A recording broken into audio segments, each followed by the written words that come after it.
Shalom, halo Sobat Super, senang banget nih hari ini kita kembali mengudara, boleh nyapa-nyapa teman-teman lagi dalam series kita. Dan kembali lagi dengan formasi kita bertiga, aku Yuli, ada Kak Ray dan juga Kak Ben. Oke, kita sapa-sapa dulu mereka dulu kali ya. Tapi kayaknya cuma aku yang semangat nih. Kak Ray, Kak Ben kayaknya agak kurang semangat. Kira-kira ada sesuatu nih Kak Ray, Kak Ben. Iya nih, ini lagi pada dikejar target ini banyak ya, puji Tuhan. Tapi banyak ini loh pesanan terus kayak harus diselesaikan besok. Jadi ini dari tadi tuh tektokan, chat, aduh lagi pusing nih. Yuk. Banjir orderan tuh jadi pusing ya Kak ya. Iya. Berat. Gimana? Berat. Kalau aku ya kayaknya sama deh ya, banyak target, apalagi ini udah mendekati. Kalau aku kan ngajar ya, jadi udah mulai ujian. Aku juga plan di gereja banyak tuntutan lah, banyak. Sehingga kadang-kadang sekarang lagi ada di fase kayaknya berat. Ya, penuh target sih Kak, aku juga di sekolah kayaknya lagi banyak kerjaan sih ini. Banyak event ya, baru 17 Agustus ada event lain, kayaknya banyak banget yang harus dikerjain ya. Iya, dikejar-kejar nggak sih? Iya, dikejar deadline, dikejar target. Iya, oke ya. Kayaknya kita semua bisa relate kali ya, minggu ini minggu yang cukup berat kali ya, banyak hal yang harus dikerjain. Tapi balik lagi Kak Ray, Kak Ben, karena hari ini kita harus fokus. Harus fokus untuk ngobrol sama teman-teman santuy. Jadi masalahnya semua orderannya kita save dulu ya. Nanti kita lanjut lagi. Ya. Oke. Semangat. Oke, teman-teman, kita bakal lanjut pembahasan kita hari ini yang mana pastinya akan nyentil banget buat kita semua, buat aku pribadi juga, mungkin buat kakak-kakak juga yang lagi nonton. Kita akan bahas sesuatu yang menyentil kita para pejuang target ya, pejuang KPI gitu ya. Nah, spesifiknya kita akan ngomongin bermimpi boleh jalan, tapi hidup jangan ketinggalan. Nah, kalian teman-teman pernah nggak sih udah kerja keras, udah menjalani proses yang panjang, tapi pas nyampe tujuan kok gini doang ya, kok kosong ya, kok hampa, kok kosong gitu. Pernah nggak sih ada perasaan-perasaan kayak gitu? Ya betul. Ini kayaknya topik yang sangat menarik ya. Bermimpi boleh jalan, tapi hidup jangan ketinggalan. Berarti ada nih ya kadang-kadang mimpinya terlalu tinggi sampai hidupnya ketinggalan begitu ya. Yang penting tetap hidup ya teman-teman ya. Nah, ya itu kayaknya lagi booming-boomingnya deh itu ya. Apalagi sekarang kan media sosial sudah sangat memudahkan kita mengakses informasi yang akhirnya semua orang kayaknya lebih banyak ikut-ikutan juga ya, sampai jatuh di judol gitu. Karena target tadi itu menghalalkan berbagai cara supaya cepat-cepat tuh capai target-targetnya itu kan. Nah, nanti ketika jatuh itu akhirnya susah gitu ya. Nah, anak muda juga ya maupun di dunia profesional kayaknya itu udah sangat relate banget lah. Mereka banyak mengalami hal-hal yang seperti ini gitu ya. Mimpinya terlalu banyak, apalagi setiap awal tahun itu ya kan, memiliki resolusi-resolusi yang begitu banyak banget gitu. Akhirnya ada sih yang mencapai, tapi tetap kosong gitu. Rasanya kayak apa sih maknanya gitu.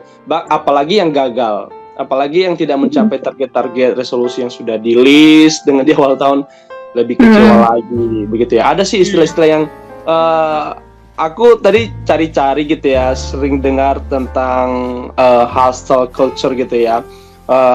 Di situ dijelaskan bahwa ini sudah jadi budaya gitu, bahkan bisa jadi norma gitu di kalangan masyarakat, apalagi di kalangan anak muda yang mendorong orang untuk bekerja keras, cepat, tanpa henti gitu ya, yang sering kali mengorbankan kesehatan fisik, mental, dan kehidupan pribadi itu, bahkan bisa jadi kehidupan rohaninya gitu.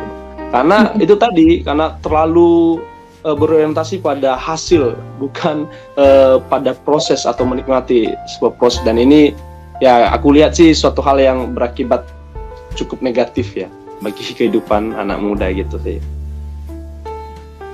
Iya benar banget Bro Benny. aku juga sharing, aku punya teman yang punya dia punya kerjaan di perusahaan yang bagus menurutku. Terus gajinya sudah oke.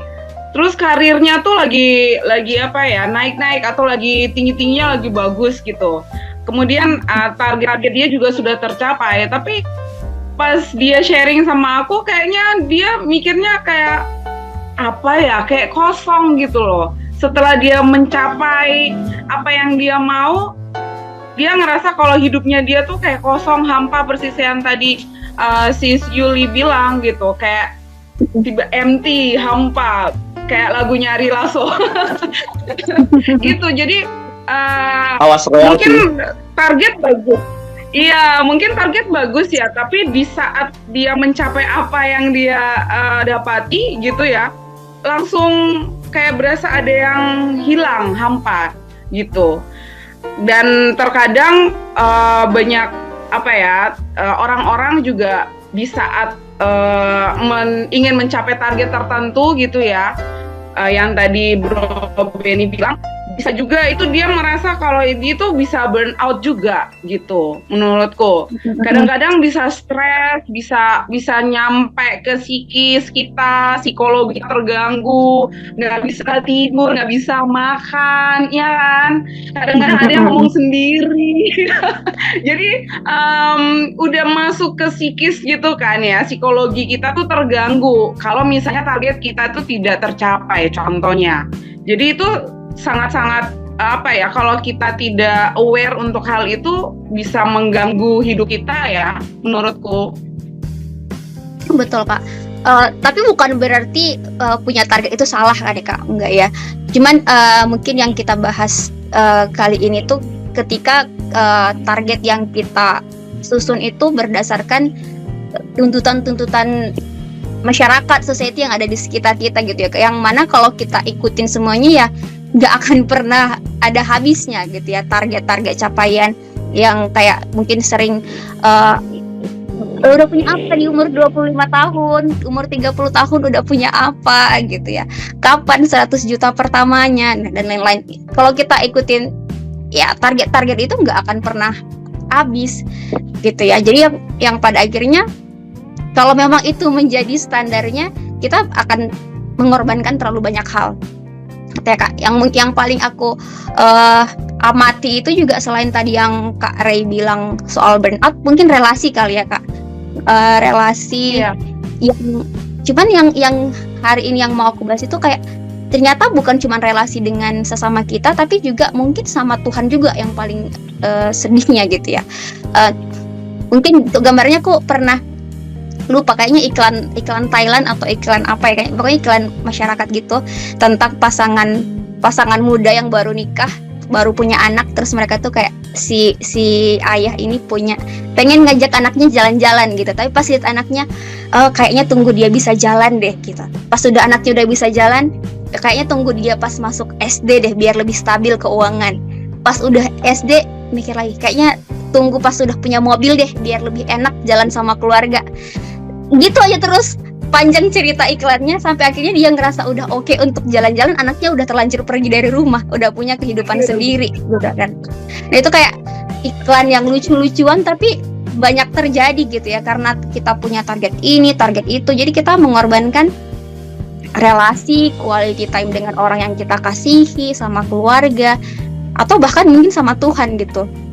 Mungkin kita mikirnya tunggu deh nanti kalau udah gaji 2 digit baru kasih persembahan sama Tuhan, baru bisa memuliakan Tuhan dan lain sebagainya. Kayak tunggu-tunggu yang momen terbaiknya sampai akhirnya kita akhirnya ketinggalan gitu. Padahal aku ingat juga ada pernah satu khotbah bilang Tuhan tuh nggak minta yang terbaik kok dari kita, Tuhan minta semuanya gitu ya. Berarti semuanya di sisi terburuk kita sekalipun, it means proses kita juga semuanya harusnya jalan sama Tuhan gitu kan, relasinya harus jalan sama Tuhan gitu. Jadi kalau kita tetap jalanin tadi budaya ya Kak bilangnya, budaya hustle culture ini ya dampaknya bisa separah itu gitu ya, burn out tadi sampai juga mengorbankan relasi. Mungkin itu Kak.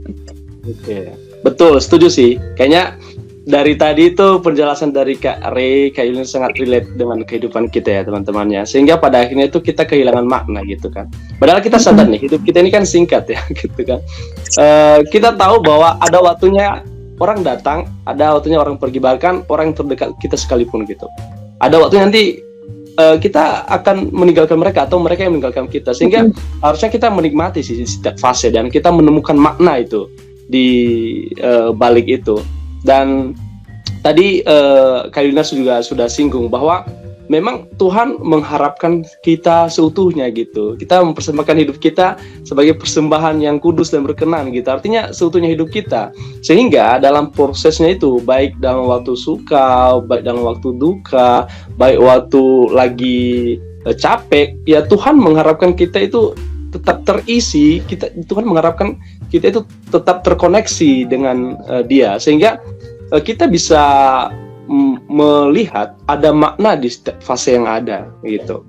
Baik itu ada berita-berita sukacita ataupun duka cita yang kita alami, tapi kita harus menemukan makna itu. Nah, contohnya kalau dalam Alkitab, kalau aku buka-buka tadi itu ya, ternyata memang ada di dalam Alkitab juga sih yang kadang terlalu sibuk gitu ya, dan tujuannya tahu nggak ya, ini untuk Tuhan pikirnya gitu kan, tapi Tuhan nggak mengharapkan itu. Contohnya kehidupan Maria dan Marta gitu ya. Ketika suatu kali Yesus gitu datang di rumah Marta gitu ya, dan kita melihat di situ Marta itu sangat sibuk gitu ya melayani, tetapi kita melihat Maria justru duduk di kaki Yesus gitu. Dan ketika Marta di situ cukup dia merasa kenapa sih kok Maria duduk, aku sibuk ini gitu kan.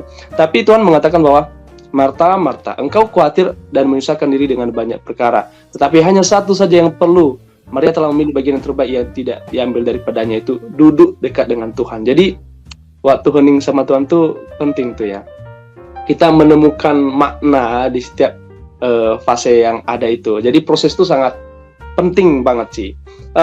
Aku teringat ada contoh dalam Alkitab juga di Perjanjian Lama yang menuliskan bagaimana proses itu memang Tuhan izinkan supaya kita semakin melihat Dia, semakin mengenal Dia, dan kita bisa menjadi kesaksian bagi banyak orang. Contohnya itu di dalam Alkitab, di Perjalanan itu di kehidupan bangsa Israel. Teman-teman, ketika mereka berjalan dari Mesir ke Kanaan, mereka menjalani sebuah proses perjalanan yang cukup panjang gitu ya. 40 tahun ya dicatat dalam Alkitab, 40 tahun, dan itu bukan suatu yang mudah karena kita melihat prosesnya itu, mereka itu jatuh bangun dan lebih banyak jatuhnya gitu ya. Tapi Tuhan tidak pernah meninggalkan mereka. Dan tahu nggak, sepanjang perjalanan ini mereka itu disebut sebagai bangsa yang tegar tengkuk melawan Tuhan gitu ya. Jadi artinya apa? Kita melihat bahwa sebuah proses itu yang tidak menikmati. Sehingga pada generasi pertama itu tidak sampai di Kanaan. Jadi ya udah sih, sampai di situ udah selesai, dan akhirnya mereka nggak menikmati yang sesungguhnya gitu kan. Nah, sehingga di sini kita melihat ada sebuah kecenderungan manusia itu yang mau yang instan dan mau hasil yang seperti yang dipikirkannya. Dia nggak melihat sebuah proses.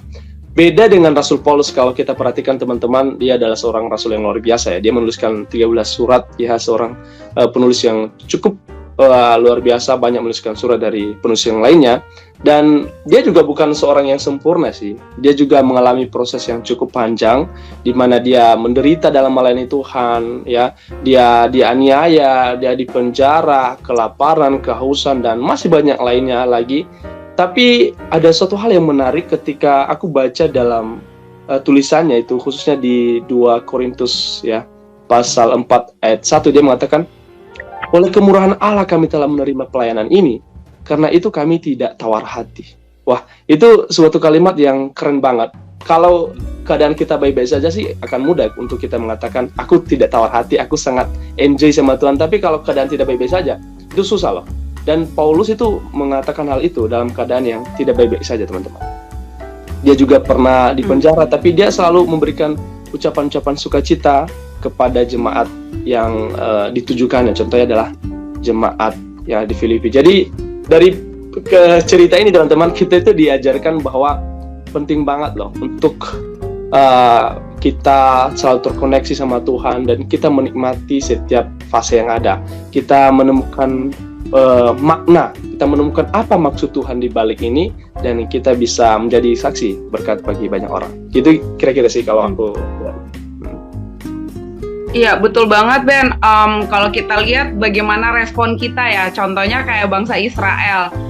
Walaupun mereka dalam proses, sama kayak Paulus juga dalam proses. Tapi bagaimana mereka bereaksi itu berbeda-beda ternyata. Bangsa Israel ngeluh-ngeluh terus kan. Sedangkan Paulus dengan dia punya kehidupan yang benar-benar ya luar biasa juga ya. Dia habis-habisan tapi dia penuh excitement, penuh semangat gitu ya. Jadi reaksinya itu bisa berbeda-beda ternyata ya dalam satu proses kehidupan ya. Itu yang saya lihat juga. Terus Tuhan juga ngelihat bahwa tidak tunggu kita sukses juga, tapi bagaimana kita menikmati. Jadi kerja keras boleh, tapi jangan lupa kerja hati. Itu sih menurutku seperti itu. Kerja keras boleh, tapi jangan lupa kerja hati. Asik, mantap tuh jadi quotes tuh Kak, quotes Instagram. Penting tuh ya. Kayaknya pembahasan kita hari ini tuh kayak reminder banget ya buat kita anak-anak muda apalagi sekarang ya. Dimana kalau tadi kan Kak Ben kayaknya udah kasih definisi hustle culture itu menaruh kesuksesan sebagai target utama gitu ya. Tapi dari pembahasan ini kayaknya kita mau di-remind lagi, kita change pemikiran itu bahwa ya harusnya yang menjadi target kita adalah memuliakan Tuhan ya, dari panggilan yang Tuhan kasih buat kita. Ya sebagaimana tujuan kita diciptakan ya hanya itu gitu, untuk memuliakan Allah dan menikmati Dia. Dan gimana caranya kita bisa menikmati Dia itu dalam setiap hal yang kita kerjakan gitu ya, bukan hanya dalam kegiatan kita beribadah di gereja misalnya, tapi dari pekerjaan kita sehari-hari pun gimana caranya kita bisa menikmati itu gitu ya, menikmati pekerjaan itu sebagai panggilan dari Tuhan dan tidak menggantungkan target tadi kepada kepuasan target-target dunia gitu ya. Jadi mungkin tadi untuk melengkapi gimana nih caranya biar kita bisa menikmati proses ini bersama Tuhan gitu ya, proses perjalanan ini bersama Tuhan. Mungkin satu hal yang bisa kita refleksikan adalah mengambil waktu berdiam ya, mengambil waktu rehat, berdiam, kayak yang tadi cerita dari Marta ya dan Maria, kan ada juga waktu untuk istirahat. Yesus pun beristirahat gitu ya. Jadi kayaknya tidak apa-apa untuk kita tuh istirahat sebentar gitu. Kita nggak harus terus 24 jam kerja, nggak harus terus waktu. Nggak usah merasa bersalah kalau weekendnya itu dipakai untuk istirahat gitu ya, kayak setelah jam 4 sore, jam 5 sore itu udah waktunya istirahat, nggak apa-apa banget gitu. Jadi kita belajar untuk mengambil waktu hening, waktu tenang, untuk tadi terkoneksi lagi sama Tuhan yang sebagai sumber kedamaian itu gitu. Karena aku ingat kalau kita pergi traveling atau naik gunung itu kadang kan kita harus berhenti sebentar atau turunin tuh kecepatan kita untuk kita bisa menikmati full view pemandangan di depan kita, biar kita bisa melihat bigger picture-nya gitu ya, lebih luas gitu, view-nya lebih luas. Nah mungkin itu juga yang Tuhan mau juga untuk kita lakukan gitu. Kenapa ada hari Sabat, kenapa ada waktu istirahat, karena kita perlu waktu berdiam untuk bisa melihat apa sih yang Tuhan mau kita kerjakan, apa sih yang Tuhan mau, yang Tuhan panggil atas hidup kita gitu ya. Karena ya kayak ada juga buku sekuler juga yang bilang ya, ada hal-hal, the things you can only see when you slow down ya. Ada hal-hal yang kita bisa amati dengan teliti kalau kita diam gitu, kita rehat sebentar gitu. Jadi itu juga bisa kita pakai waktu berdiam itu untuk digital detox juga. Nah ini mungkin semua teman-teman udah familiar dengan ini ya, puasa di gadget, puasa sosmed gitu ya, karena kita tahu keriuhan dunia kita sekarang semua sumbernya dari sosial media gitu ya. Baik kita kebanjiran informasi banyak sekali, bukan cuma tuntutan sosial tapi juga bad news, banyak hal yang kita dapat di sosial media gitu ya. Mungkin yang terakhir juga yang bisa kita lakukan adalah micro gratitude. Nah ini juga satu hal yang baru pelajari juga, gimana caranya kita belajar untuk journaling. Nah teman-teman yang mau coba nih boleh nih belajar untuk disiplin melakukan journaling. Nah itu ngebantu banget buat kita itu bisa peka untuk hal-hal kecil yang bisa kita syukuri ya, sesederhana pagi ini ada matahari bersinar, atau hari ini langitnya lebih biru gitu ya, atau hari ini teman kerja kita bawa snack misalnya, atau tersenyum menyambut kita gitu ya. Jadi sesimpel itu, atau sesimpel hari ini podcast kita tayang, kalian bisa lihat kita gitu ya. Jadi banyak hal-hal kecil yang bisa kita syukuri melalui tadi ya, kita melakukan journaling, micro gratitude gitu. Jadi ini mungkin hal-hal yang bisa kita membantu kita, ngerimain kita sebagai anak muda untuk tetap on track. Jadi bukan seberapa cepat atau seberapa lambat, tapi apakah kita berjalannya bersama Tuhan. Terima kasih Sis Yuli, itu jadi refleksi buat aku juga yang awalnya target belum selesai. Jadinya aku kayak merasa bahwa oh iya ya, kita butuh waktu, apa yang persis tadi Bro Benny juga ngomong, terus Sis Yuli juga memaparkan bahwa kita butuh waktu untuk diam sejenak. Bisa juga kita melakukan journaling atau mengingat bahwa apa ya, hari ini kita dikasih Tuhan cuma 3 hal contohnya yang kita notice, walaupun hal sederhana, tapi kita menuliskan atau mengingat bahwa oh iya ya, Tuhan pengen apa sih hari ini kita lakukan di dalam proses kita dengan kejar target dan lain-lain. Tapi ya harus beristirahat sebentar, sejenak, tarik nafas ya kan, biar agak cooling down dikit. Ya gimana Bro Ben, betul, inhale ya Kak. Iya, betul. Emang butuh sih waktu untuk ya beristirahat gitu ya, terus ya mengambil waktu hening bersama Tuhan gitu ya, supaya bisa tetap balance tuh ya kehidupannya gitu kan. Nah, teman-teman udah cukup jauh nih pembahasan kita, dan saya kira kita banyak belajar ya, karena ini butuh pembahasan yang sangat relate sekali dengan kehidupan kita. Jadi kesimpulannya ya, kalau kita lihat bahwa memang pencapaian itu penting nggak? Sangat penting sih, gitu ya. Kita harus ada tujuan, gitu ya. Kita harus ada tujuan. Seperti Tuhan punya maksud, Dia menciptakan kita juga. Target itu penting, tapi proses itu juga penting untuk membentuk kita. Jadi jangan sampai bermimpi tinggi tapi ketinggalan hidupnya gitu kan. Jadi akhirnya itu rasanya kosong gitu. Jangan sampai begitu teman-teman ya. Jadi kita harus menjaga keseimbangan hidup supaya kita bisa menghasilkan buah yang benar gitu. Jangan sampai kita sibuk sana sini tapi Tuhan mengatakan nanti akhirnya, kamu buat apa sih? Aku nggak mengharapkan itu loh gitu.